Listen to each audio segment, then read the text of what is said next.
and all other lawyers.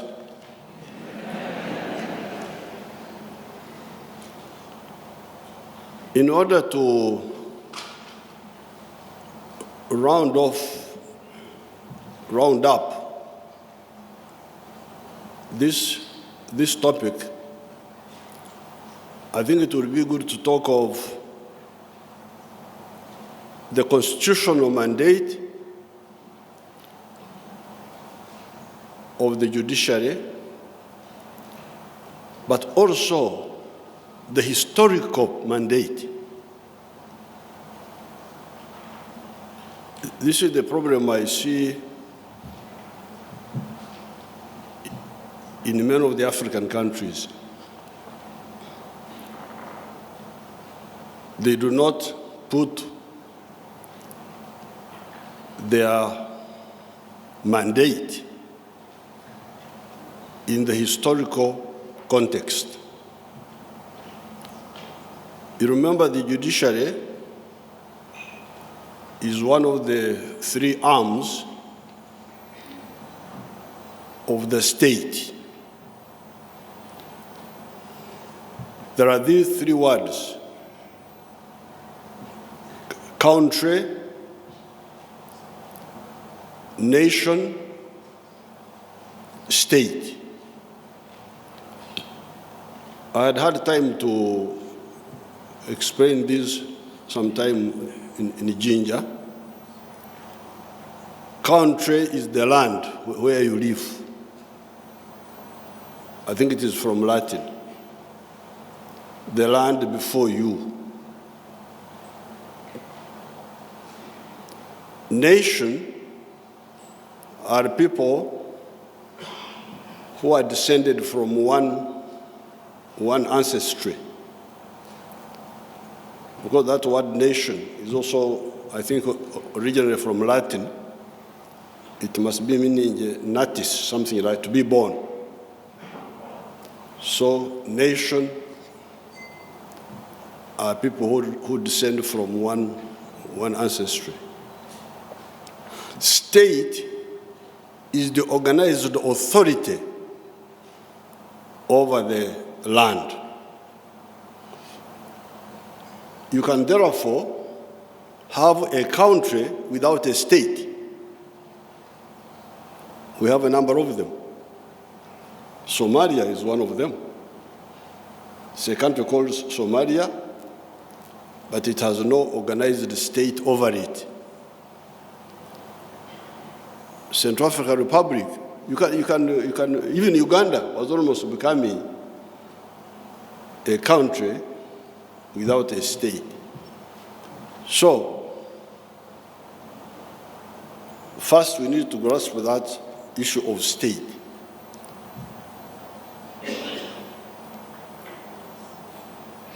What sort of state are we talking about?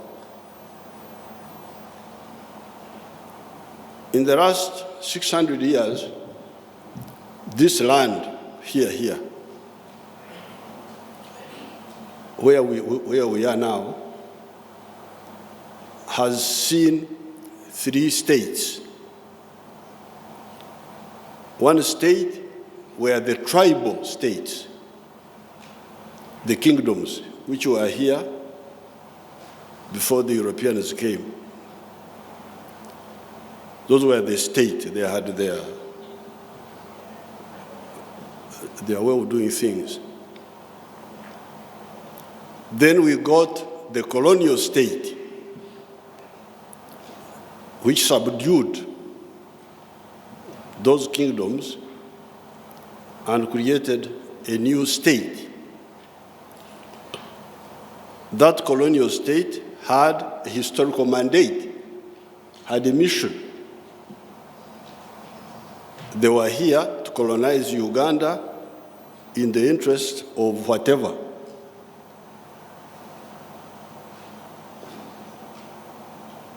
Now, later on, we have been trying to get what we call a liberation state. Not going back to the tribal states, getting rid of the colonial state, now building a free state. Now, and that state has got the three parts, has got the legislature, has got the executive, and the judiciary. They are independent in roles, but they cannot be independent in historical mission. If you say that these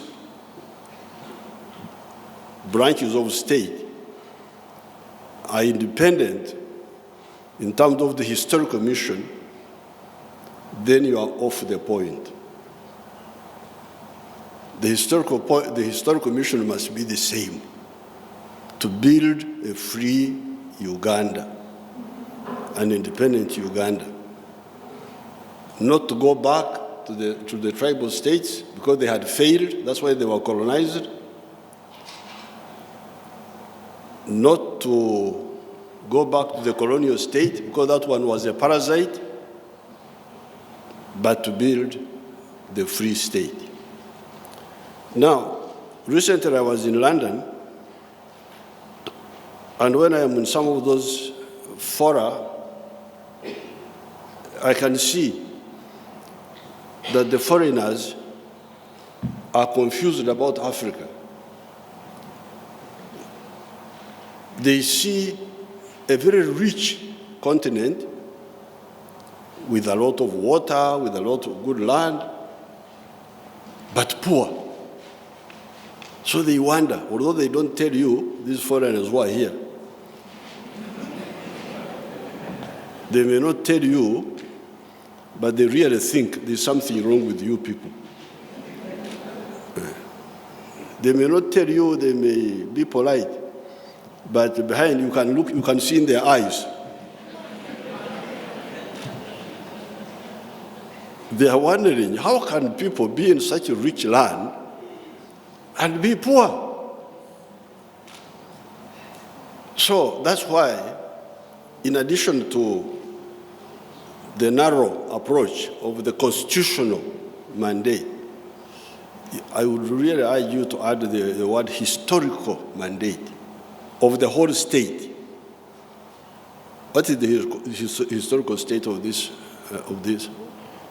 historical mandate of this state? In order to get that, I have written, like the speech I gave when I was in London recently, they gave me an honor that I should talk to these big people who are there. Oh, thank you very much. So, and I talked to them, and what I talked to them, I wrote it down. So if that, my staff, Omona, that speech which I gave at lunch, if you can, I have corrected it, if you can print it and give it to their lordships here. The mandate of this state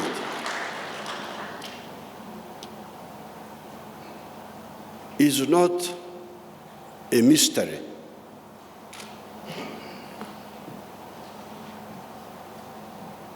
The globe, the universe, has been here for 13.8 billion years, the universe. Much of that time, there were no human beings.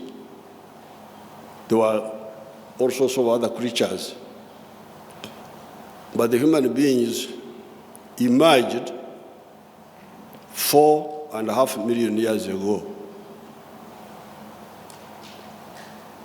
Now, when the human being emerged,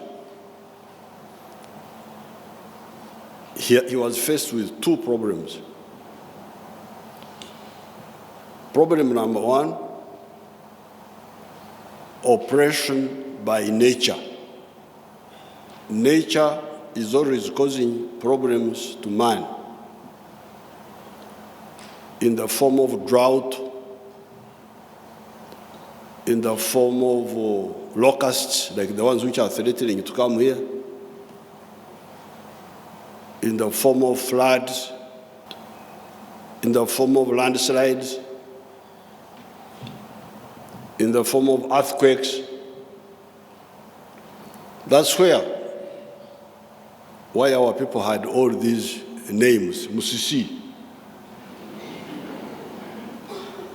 You can see the villagers were intimidated by the natural phenomena, the natural events. Musisi. Musisi means the earthquake. It's a name of a person. I don't know why they called it a name, whether to stop it or what. They can tell us why they were calling these people Musisi. Because Musisi means earthquake in Uganda. Musoke. We have a Musoke here. Didn't we hear? One of our people. That is the rainbow. The rainbow. That's the Musoke. So these natural phenomena, many of them were a problem to man. But man, being an intelligent animal, unlike the other animals, started thinking of solutions to deal with these phenomena that were confronting him. That's how 1.5 million years ago, he invented fire. The invention of fire was a big revolution.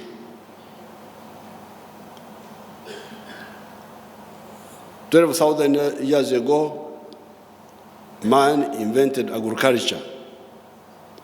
Instead of going to the bush to look for food, you can now grow it here. You could domesticate seeds and plant them. 15,000 years ago, he had learned how to domesticate animals, cows and goats and so on. About 3,000 years ago, he started using the iron tools. And Africa, the states we had here, the chiefs, whatever you call them, the clan structures, took part in these inventions. The Africans invented fire, they invented agriculture by themselves. I don't know who started first, whether it started in Iraq or wherever, but we were able to achieve those historical revolutions independently by ourselves until the Iron Age, the invention of iron. Now, the problem of the Africans, of us,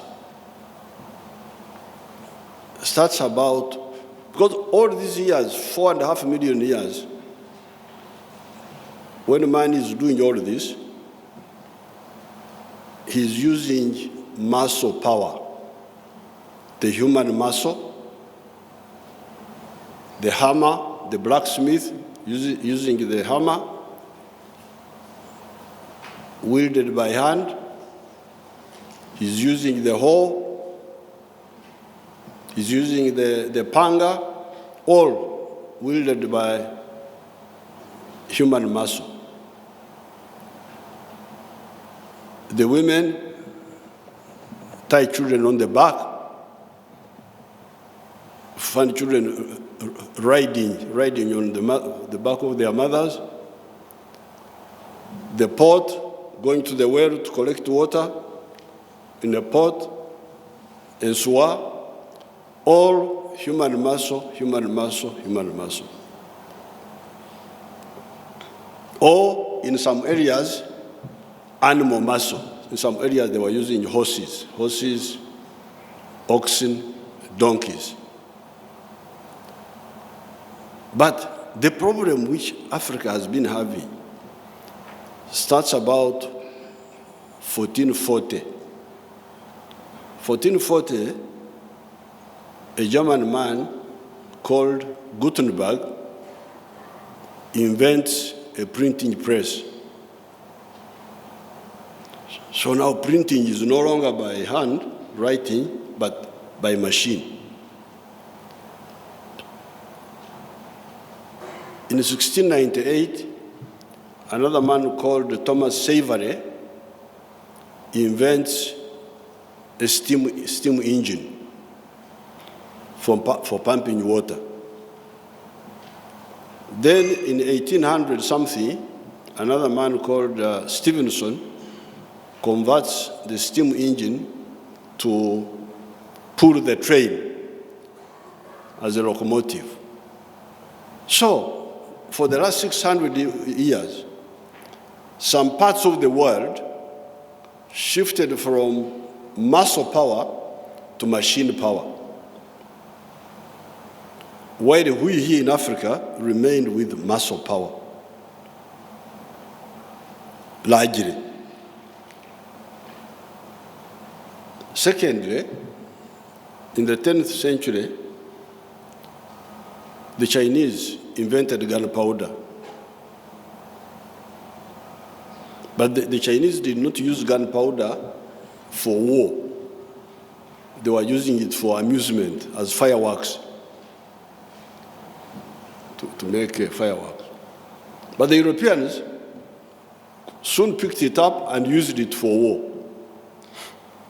So you have now two powers: machine power, gunpowder power, in the hands of some people, while we, the Africans, we are still with muscle power. That's where the problem has been. Now, because of that gap, that technological gap, we get colonized. We are taken into the slave trade. Many die. Some of the people disappear completely. Some of the people disappeared. If you go to America now, some of the original people are no longer there. The original people of the Americans were the Red Indians, but many of them are no longer there. If you go to Australia, the original people are no longer there. There are new people there. But we, the Africans, we don't die easily. So we survived, and here we are. But we survived with a distorted structure of society, a stunted structure. The Nyankore word for stunting is okuningama. When somebody should be old, he's still young. Yaningama, kuningama. That's a stunted growth. Because, you see, with the hammer, you can produce, the blacksmith can produce 1 hoe per day with the enyondo. So that means in a year, he will produce 365 hoes if he's working every day. But with the machine, you can produce 10,000 hoes in a day. So, with the muscle, production quantities are very small. With the machine, you now go into mass production. So therefore, in Africa here, we remain with the society of low productivity.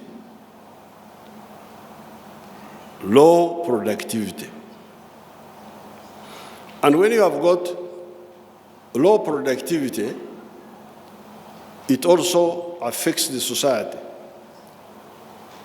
Because if you are going to have mass production, that means you need a lot of workers to come and work in these machines.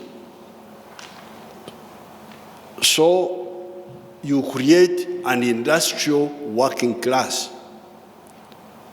People shift from agriculture and come and work in the machines, factories. But then you also have another class, because these machines, in the case of Europe, they were also managed by private people. It was the private sector which was making these innovations. So you also have another big class of the middle class. So you have two new classes which never existed in human history. The middle class and the skilled working class in the areas which went through the machine revolution. That's what they call the industrial revolution. The first industrial revolution, second industrial revolution, the third industrial revolution. The society metamorphosed. Metamorphosis is that process in biology where an insect changes. It's the same insect, but it changes form. From egg to caterpillar to pupa to butterfly. It's the same insect, but it has changed. Here, there was no social metamorphosis. You did not get a middle class. You did not get a skilled working class.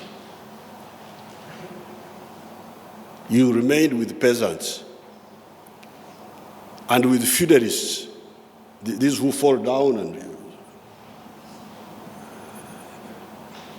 the feudal system. And the artisans, the blacksmith, the one who is making one hoe per day. But anyway, we survived, because Africans don't easily die. We survived because of we survived, but also there were other reasons. And eventually we got back our freedom. Now, if you get back our freedom, we are now trying to jump on the bus of history, because the bus of history bypassed Africa for the last 600 years. History has been passing. The bus has been passing. We are remaining here, the bus is going. The question is, what can this new state, because that's how the new state of Africa comes now.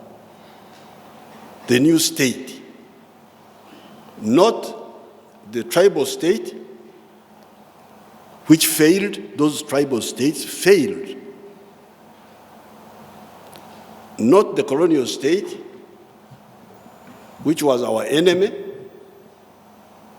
but the new state of independence. What is its historical mission? Its historical mission is to make the Africans jump on the historical bus which has been passing them for the last 600 years. Now, if you don't do that, then you have failed in your historical mission. Now, therefore, the attitudes, and of course it's not only the judiciary, the political class must know their historical role. That is the two sides, the executive and the judiciary. Now we, the freedom fighters, we said, we studied all of this. That's how some of us left the old parties, because we were part of those old parties. But in the 1960s, when we saw through the exposure we were having, we said, no, This is a death trap. We must cause the social transformation of this society here. And what do we need to do?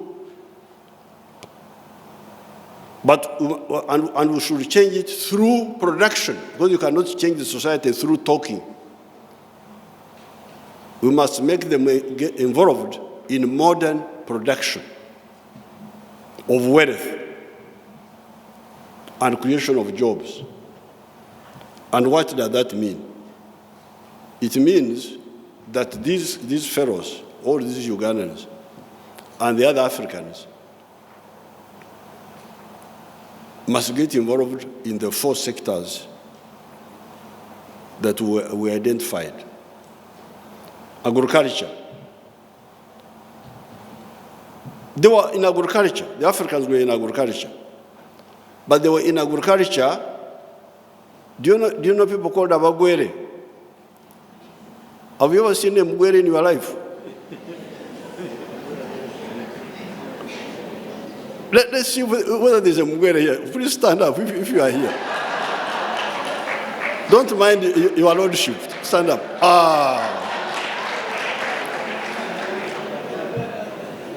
That's how the Mugwere look like. Now, these Mugwere have got a beautiful way. They speak our dialect, but in their own very funny way, which I like. When I went there, they talk of okukorera ekida kyonka.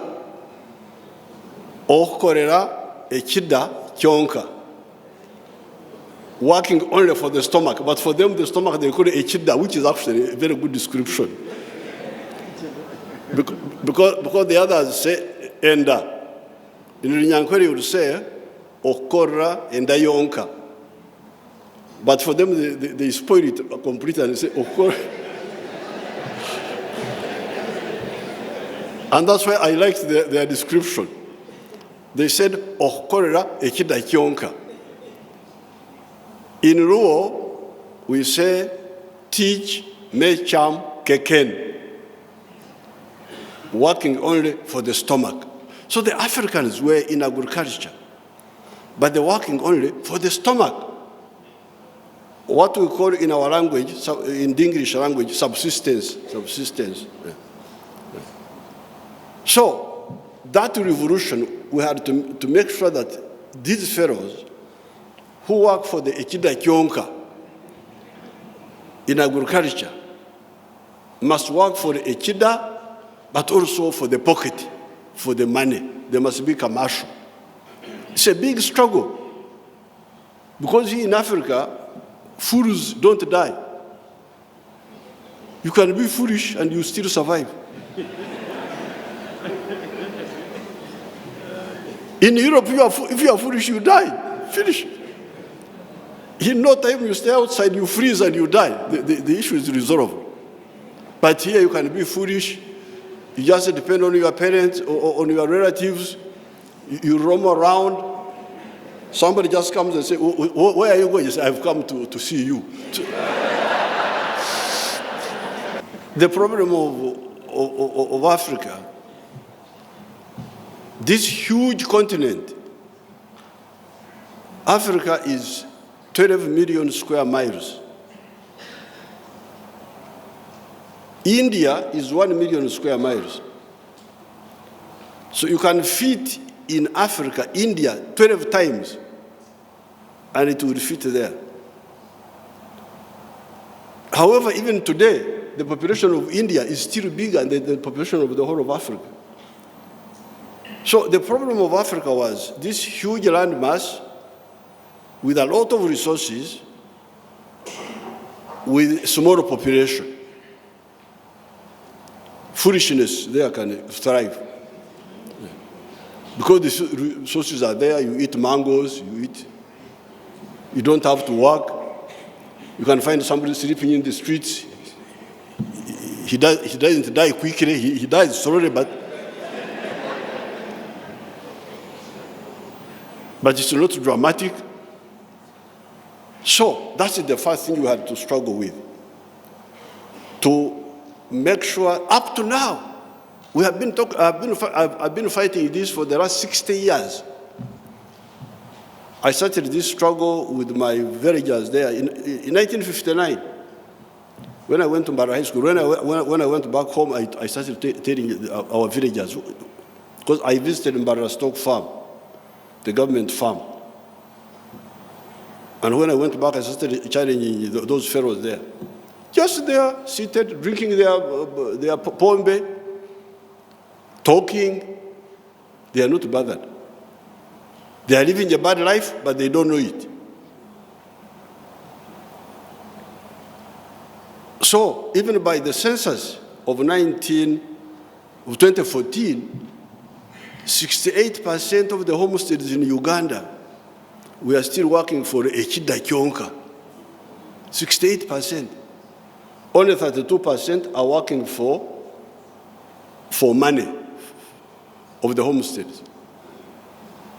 This is the big struggle, to make the ones in agriculture work for food, but also work for money. But secondly, industries. Because if you have got agriculture only, and you don't have industry, how will you process what you produce in agriculture? It will run into problems. Secondly, what inputs would you use in agriculture if you don't have industry? Because you need hose, you need fertilizers, you need... So agriculture depends on industry for processing, but also for inputs. Then the services, like a hotel. This man has built a hotel here. He has helped us. There was nothing here. I don't remember what was here. I don't remember anything was here. But we come now, there's a very nice place. We can sleep here, even if you... the other day, in the NRM day, I told them how one day I was moving my father's cow from a place called Kanuni in Ibandakazo to Kashari. I was moving it on foot. Okufunya, they call it okufunya, when you walk the cow. English is a poor language, they don't have enough words. But when you say okufunya, it is very clear. Now I moved, I had money. We moved all the way up to Kashari. We couldn't get anywhere to buy something, a refreshment. There were no hotels. This was 1963. No hotels, nothing. The services were not there. So that's why the Banyankwera had to say, Okura Rumuntu, if you went on a journey, you had to be accommodated by somebody. Okura, Nora Roha, where would you stay? Because there were no independent accommodation where you could stay, no neutral accommodation. So when I moved the cow, we got to a place called, we could not buy anything. The water in the swamp was dirty. I was educated enough not to drink the swamp water. But there was nowhere to buy anything. Until we got to a place called Rubindi, there was a shop there.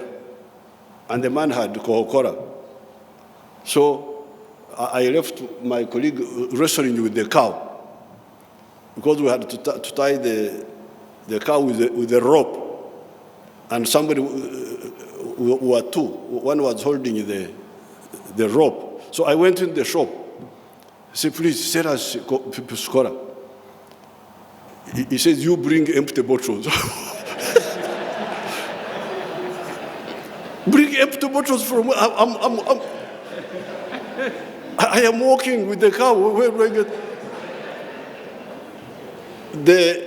At that time, there was an arrangement that you could pay an extra amount, 50 cents,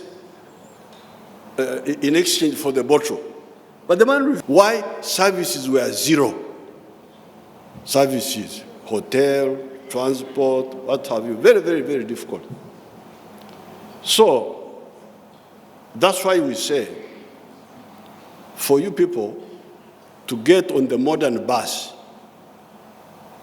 which you have been missing for the last 600 years, since Europe shifted to machine power, and for you, you remained with muscle power. We need the four sectors: commercialized agriculture, industries, modernized services, like this hotel here. So I don't have to know anybody in Kampala. I can come, pay money to this man, and I sleep here and go away. I don't have to inconvenience, when I'm not in Kampala, I don't have to inconvenience any relative to come and stay with the relative because the services are not developed. But there's also another sector which has come up, the ICT, and I'm glad you are beginning to use it here, the computers. That is also another sector which was not there, which has now come up. So that means now there's a little bit of waking up now, what we have been saying, some degree of waking up in agriculture. That's why you hear now that there's a lot of coffee. Coffee has gone to 5 million bags from 2 million bags. Tea, 60 million kilograms from 3 million. Maize, from 200,000 tons to now 5 million tons. Milk from 200 million liters to now 2.5 billion liters. That's why you hear now there is a surplus of all this. Surplus of milk, surplus of maize, surplus of bananas, surplus of all these, even industrial products, cement, steel bars, and so on, sugar. So the Ugandans are now shocked. They are not used to surplus. Ngat food. Echengera. They are not used to echengera. They are not used to omweru, call it omweru. So I found, of course, the price came down a little bit. The price of these things came down. And they were really panicking. So I said, what is the problem? Too much sugar. I went to Jinja. Ebikado bingi kamara.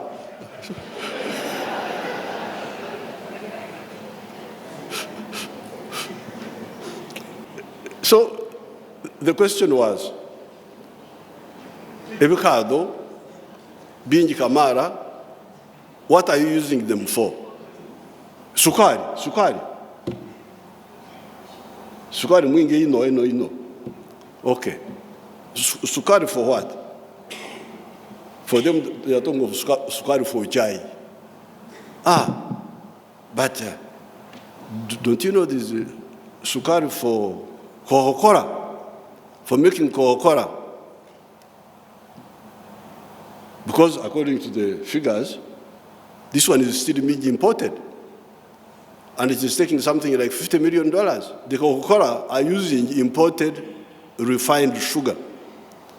So the sugar they are saying is too much is the sugar for chai.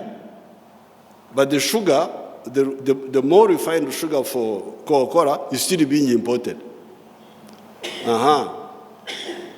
There's a factory here for medicine in Ruzira, Quality Chemicals. They use pharmaceutical grade sugar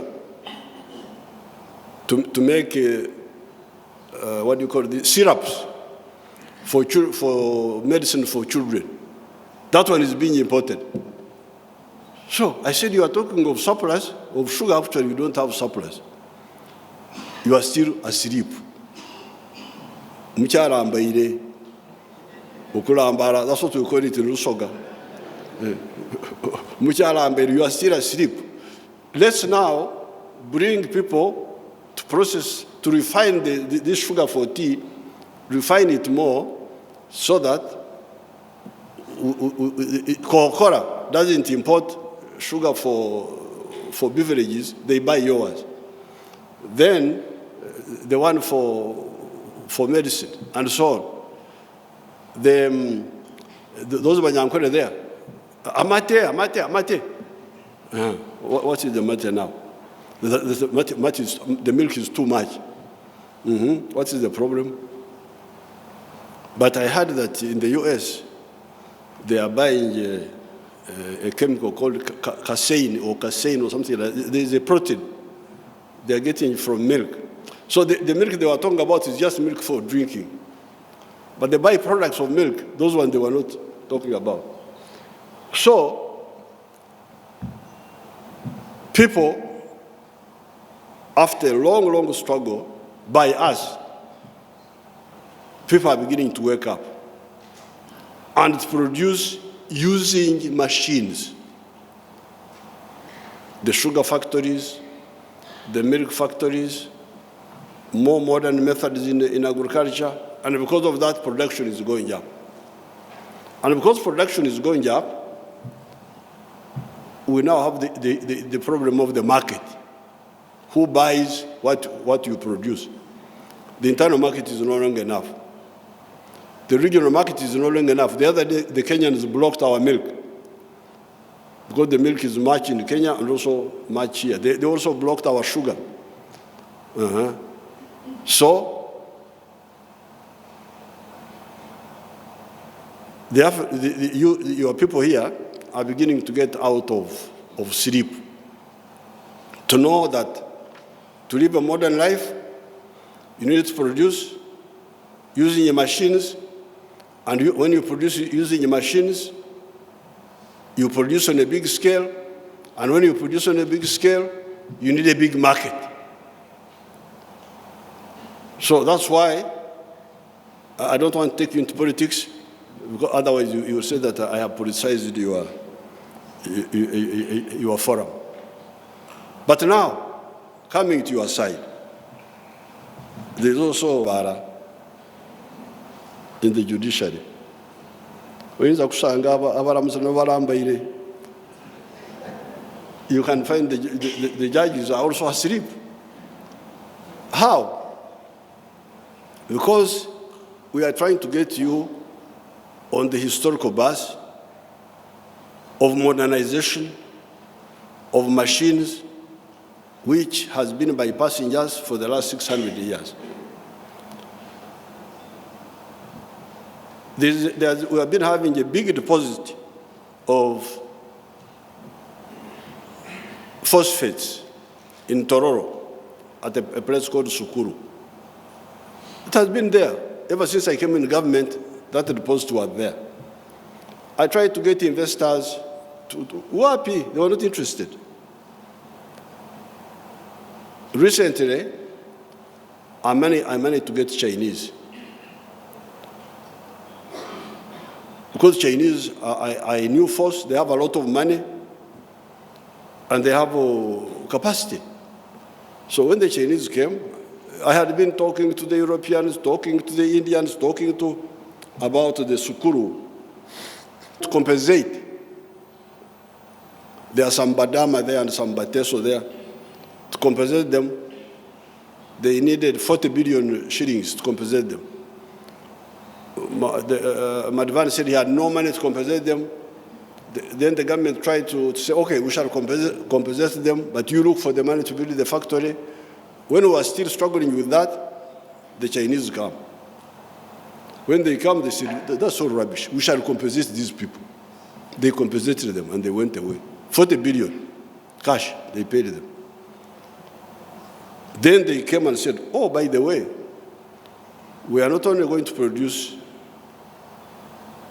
fertilizers, these fertilizers are mixed up with iron ore. the iron ore they call one is called hematite, the other one is called magnetite. That one is called magnetite type of iron ore. So they're going to build both a fertilizer factory, build a steel factory, the first one in Uganda, the one from iron ore to steel. Because what we have been having here have been recycling, scrap, recycling old cars, tanks, recycling them into steel. Now, this is the first, actually East African, the first East African from iron ore, what the Banyankole call obutare, to steel in East Africa. This is the first one. And the total investment is $630 million. The Chinese man was moving. Now, the Chinese also have their own issues. So within themselves, and there's another local Chinese here, a woman who has been here, called Fang Min or something like that. He started quarreling with this man, the new one from China. He started quarreling, saying that she also had shares there or something like that. So when they brought it to me, my view, I'm not a judge, I'm just a freedom fighter from the bush, but common sense and the historical mission of this state to make you jump on the bus which you have been missing for the last 600 years. This is why you were colonized. This is why many of you of our people were taken into slavery. This is the historical mission of this state, to jump on the bus of modernization. So when they came to me, I advised them, I said, if you are quarreling with the other Chinese, if you are quarreling with Fang Min for compensation, that issue of compensation can go to court, but it should not stop the project. Should not stop the project. Mbancha Yao.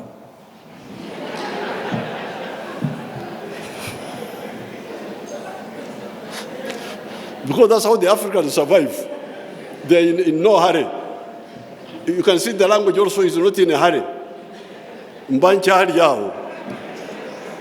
When I was still there, I heard that a court had stopped the man who had put $630 million on the ground.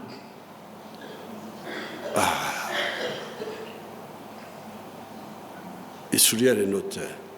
Why stop? Why? If these people are quarreling about who, they can solve that. Why do you stop this? Why? And this is part of the state which is trying to make these people of yours jump on the bus.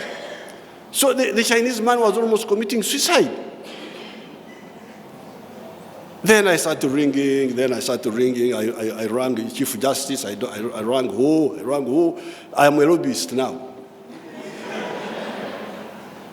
My job is a lobbyist. You lobby this one. Why should I lobby for the modernization of Uganda? Why?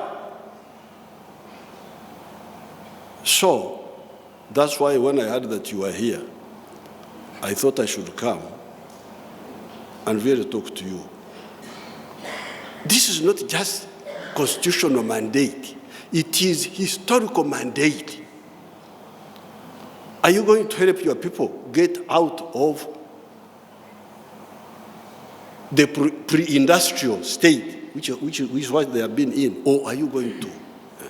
So I could not understand, because this man was stopped from mining, because he had a mining license. The mining license is stopped.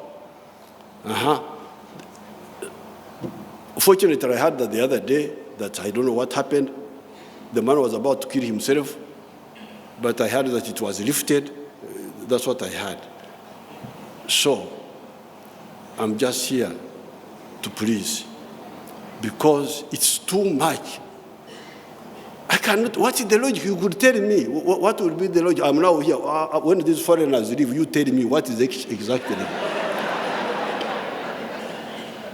What are you looking for? If these fellows are quarreling about ownership, for me, I don't care which Chinese owns what. What I care about is that my fertilizer is processed. My steel is processed. Now, if I see the one who is moving, I let him move, and we can award, but without stopping the project. Because remember, this project has got money from banks. And any day you delay, interest is accumulating. The money is not producing. You cannot be serious. You cannot be serious. There's no way you can say that you are serious, that you are a judge, or what. I may not be so clever, but certainly I can see that you are not serious. What are you looking for? So, I'm sorry if I have interfered with sub judice, I may be arrested.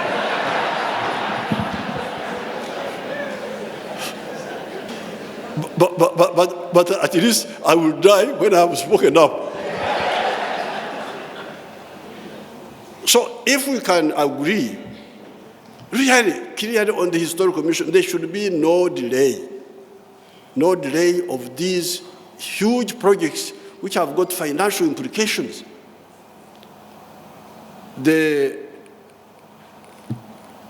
When it comes to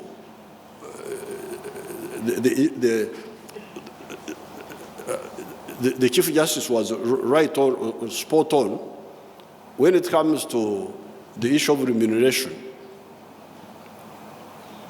and the role of the judiciary. Although, like the police are not enough, even the teachers in schools, but the judiciary is unique. If it could be properly aligned on the historical mission, I would have no problem at all, and I have never had any problem of saying that you people, Banyankole say, tuingane turahamaro. That's what the Banyankole say. Tuingane eturahamaro. When people are drinking, they say, gonsinzaki, urumusajja nange numusajja. But when you wake up, you find the one who is more important than the other one. So that's why the Banyankole say, equality is only among the drunkards. But when you are not drunk, you'll be able to know that this one, although I am a man, but this one also.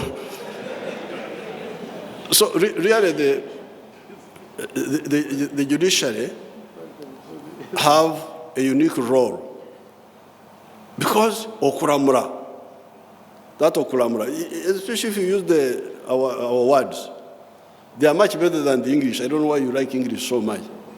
It is not all that clear to use. But okuramura, people are fighting. You separate them. You separate, and you do it fairly, so that everybody is satisfied. That's a very, very important peacemaking role. So if you have got okuramura, even the Bible talks about it. The Bible talks about it quite a bit. I don't know what happened to our Bishop Abura, Obura, where is she? Oh, she's normally our priest when we come here. I would have asked her where it is in the Bible, where they talk about the fair judges. So a fair judiciary definitely is, as the Chief Justice quoted, will definitely help us in our struggle to jump on the bus of modernization. Once these fellows know that we have got a fair judiciary, and although you have got a case backlog, like the other woman whom I saw here, who was thanking, for me, I always prioritize. That's how I manage. People who are fighting for divorce and so on, they can wait a bit.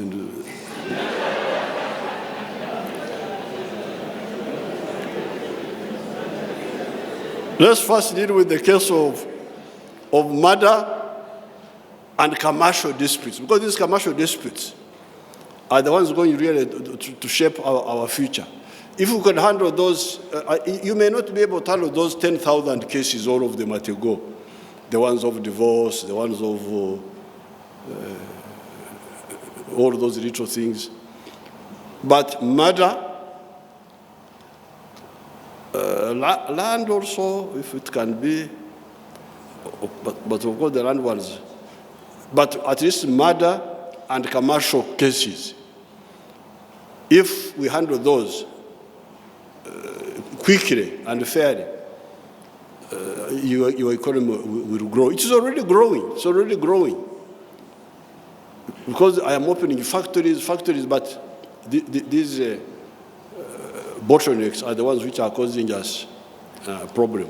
So coming to remuneration, really I have no problem, and I will insist, because I know there are people who have got their own little battles here and there, but I will not accept it. I will mobilize our people and say that the judiciary, first of all, there are not very many, because one of the big problems of remuneration is numbers. When you talk like the teachers, you raise the salary of one teacher. The teachers are, in the primary school, they are 180,000, I think. The judiciary, you are talking of how many? In the Supreme Court, there are just 11 people. In the other one, there are how many? The High Court, you are saying there was 50 now, whatever. These are not big numbers. So we can, now I don't want you to mix up with this issue of clerks. Because the other time I had, this is the problem I had with Makerere people. Because the sweeper who was sweeping near the professor.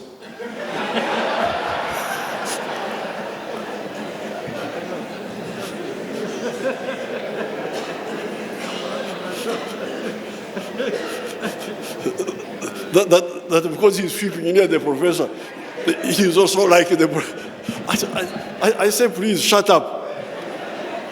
We can sack you and get another sweeper. So let's not mix with these clerks. The clerks can wait a bit. But the legal, we can definitely move them to regional standards, even international standards, so that they... I have no problem with that, and I will work for it. These lawyers were in the private sector. So if we pulled up some of them, like Katurebi had his legal something, then we pulled him out. You see, come and do Bwanachewa, same voluntary work. He comes, he's been here for 20 years, 30 years, and then he retires. You find he cannot get medical treatment, cannot do this. That's not correct. That's not correct. When other lawyers are building hotels, they are building the ones who stayed in the private sector. That's not good. That's not good management. So I will struggle to make sure that this little thing you are talking about, this was Endozo. This one was just the one we gave you. You know Endozo? You people, you don't know Endozo. Endozo, when you go to Ntungamo, our trading center, there were women there who were selling beer. So somebody who wanted to drink without paying, there would be 6 women selling. So he would go to all of them and say, Ndozo. And then he drinks, this is not good. He finishes the 6 of them, she's drunk, and he says, all the... So, this increment you're talking about is just Endozo. We are going to continue.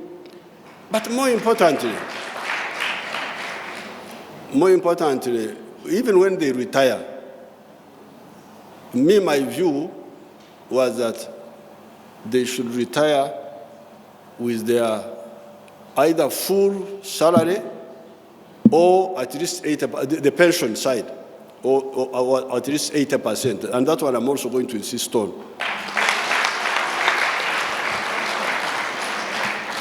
I've discussed this with His Lordship Katurebe. This is the idea to get our people out of temptation. We don't want a former judge to be hanging around lawyers in town to give him some part-time job when he has retired from the bench. This is the meaning.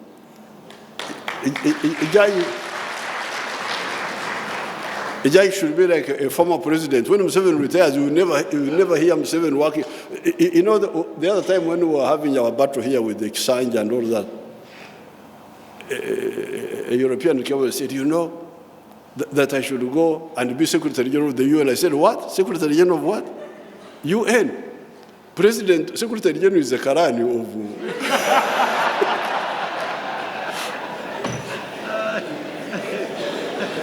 For anybody. Once I retire, only God will be the one to employ me. So, the judge should be the same. We should not hang around to get part-time here, part-time there. We should really cushion them that they don't have... In fact, it should even be part of their terms of service that once you retire, you don't look for those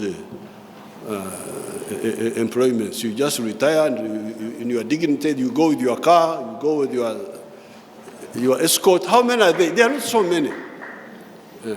And because of the numbers, I think it is manageable. So, salary enhancement, we shall continue enhancing until we reach the comparable international standards. Secondly, on the pension, I want to fight the battle that the pension should be either the same or equal to or near the salary you are getting when you are still active. And then the other support, the car, the medical, they should remain as you were when you are still in service. That's how you will be protected from these temptations. It is now my pleasure to declare the conference open.